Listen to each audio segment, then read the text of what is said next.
Ini adalah kisah hebat tentang seorang anak yang bernama Rifki, yang hidup sendirian bersama puluhan ular piton di rumah tua peninggalan orang tuanya.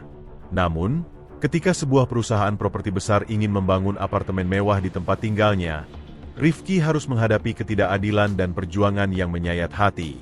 Mari kita simak cerita lengkapnya. Di sebuah sudut kota yang terlupakan, terdapat sebuah rumah tua yang tampak seperti telah dihantam waktu. Dindingnya berwarna pudar, jendelanya retak-retak, dan halaman belakangnya dipenuhi ilalang yang menjulang tinggi, hampir menyamai tinggi pagar yang rapuh. Di dalam rumah itu, hidup seorang anak yatim bernama Rifki, yang tinggal sendirian bersama puluhan ular piton peliharaan ayahnya. Rifki adalah seorang bocah berusia 12 tahun, yang sejak kehilangan orang tuanya dalam sebuah kecelakaan tragis, harus bertahan hidup seorang diri. Kini, satu-satunya teman yang dimilikinya adalah ular-ular besar yang dulunya dijaga dan dipelihara dengan penuh kasih oleh sang ayah, seorang pawang ular terkenal. Sejak kepergian orang tuanya, Rifki hidup terisolasi. Warga sekitar sering menghindarinya, bukan hanya karena kondisi rumahnya yang menyedihkan, tetapi juga karena ular-ular piton yang menghuni rumah itu. Suara desisan ular yang terdengar dari balik dinding rumah membuat rumah tersebut dikenal sebagai rumah ular. Namun, Rifki tidak pernah merasa takut. Baginya, ular-ular tersebut adalah keluarga yang kini menemaninya.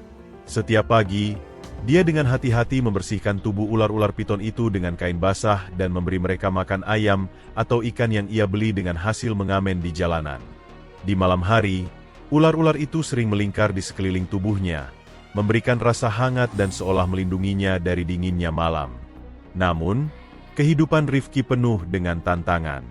Setiap kali mencoba mengamen di pasar atau jalanan, ia kerap dihina dan diusir oleh warga.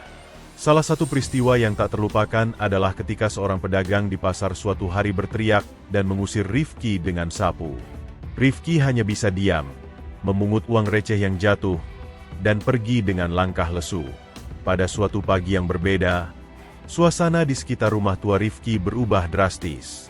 Sebuah mobil mewah tiba di depan gang, dan seorang pria berpakaian rapi keluar dengan senyum penuh kepalsuan.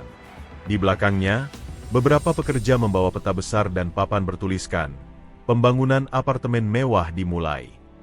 Warga sekitar berkumpul, menyaksikan dengan penuh rasa ingin tahu, sementara Rifki mengintip dari balik jendela. Pria itu, yang ternyata adalah kepala proyek pengembang, berbicara dengan percaya diri di hadapan warga. "Kami akan membangun apartemen mewah yang akan meningkatkan nilai tanah di sini. Semua warga akan mendapatkan kompensasi yang layak, dan kehidupan kita akan semakin maju," ujarnya dengan suara lantang. Sorak-sorai terdengar dari warga, namun bagi Rifki, kata-kata tersebut bagaikan sebuah petaka. Rumah tua itu adalah satu-satunya kenangan dari orang tuanya yang telah meninggal.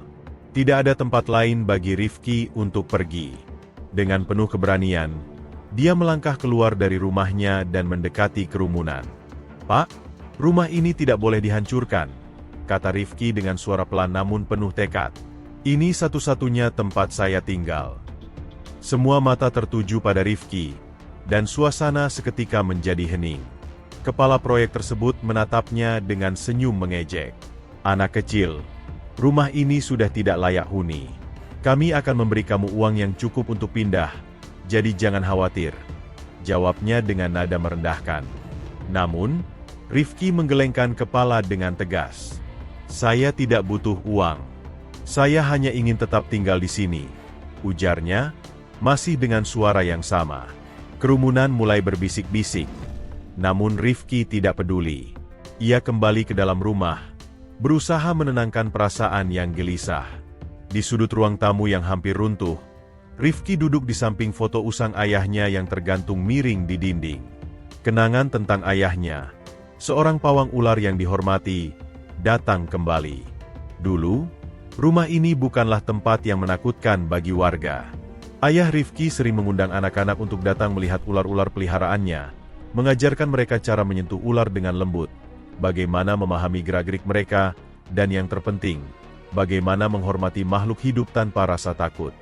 "Rifki, jangan pernah menyakiti mereka," kata ayahnya suatu sore, sambil memegang seekor ular piton kecil dengan lembut. Mereka seperti kita, hanya ingin hidup dan merasa aman.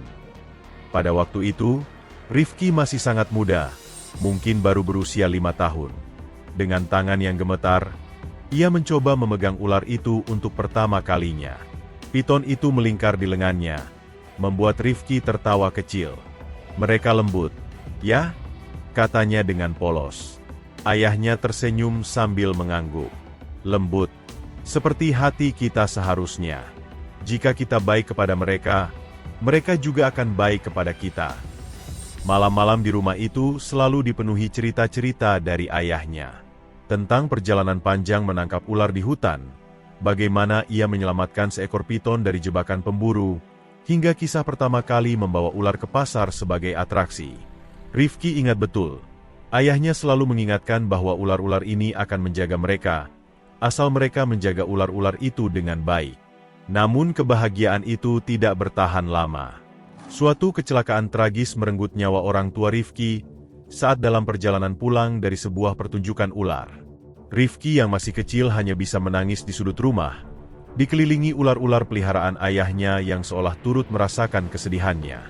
Setelah kehilangan orang tuanya, Rifki memutuskan untuk menjaga semua ular peninggalan ayahnya. Walaupun usianya baru 7 tahun, ia belajar sendiri bagaimana memberi makan dan merawat ular-ular itu. Setiap kali kesepian, ia berbicara dengan ular-ularnya seolah ayahnya masih ada di sana. Kenangan itu selalu menguatkan Rifki, meskipun dunia luar terus menjauh dan menentangnya. Baginya, selama ular-ular itu ada, ia tidak pernah benar-benar sendirian. Namun, kehidupan Rifki semakin sulit. Surat-surat ancaman mulai berdatangan, memintanya untuk segera meninggalkan rumah.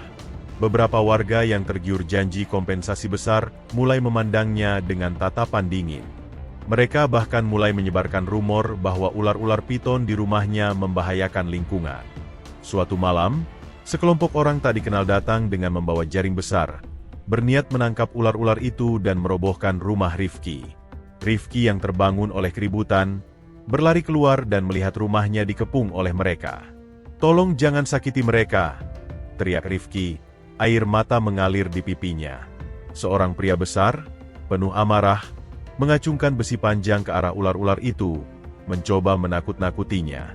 Rifki tanpa ragu berlari, berdiri di depan ular kesayangannya, dengan suara gemetar berkata, "Jangan sentuh mereka."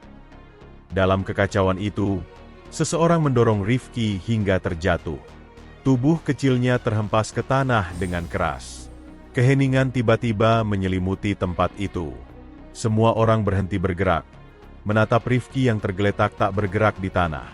Ular-ular piton segera berkumpul di sekitar Rifki, melingkar di tubuh kecilnya, seolah melindunginya dari ancaman lebih lanjut. Warga yang menyaksikan kejadian itu merasa terharu, menyadari bahwa ular-ular itu bukanlah ancaman, tetapi penjaga setia Rifki. Keesokan harinya, kabar tentang Rifki menyebar cepat di seluruh kota. Orang-orang yang sebelumnya menghindari rumah itu mulai datang, membawa bunga dan doa. Warga yang dulu takut pada ular-ular itu, kini mulai memahami ikatan antara Rifki dan ular-ularnya. Para pekerja proyek dan pengembang properti pun menghentikan rencana mereka untuk membangun apartemen mewah, dan mengubah lahan itu menjadi area konservasi. Mereka mendirikan sebuah plakat sederhana bertuliskan, "Rumah Ular Rifki," sebagai penghormatan kepada hubungan unik antara Rifki dan ular-ularnya. Meskipun rumah itu kini kosong, ular-ular piton masih sering terlihat di sekitar tempat itu, seolah menunggu kedatangan tuan kecil mereka.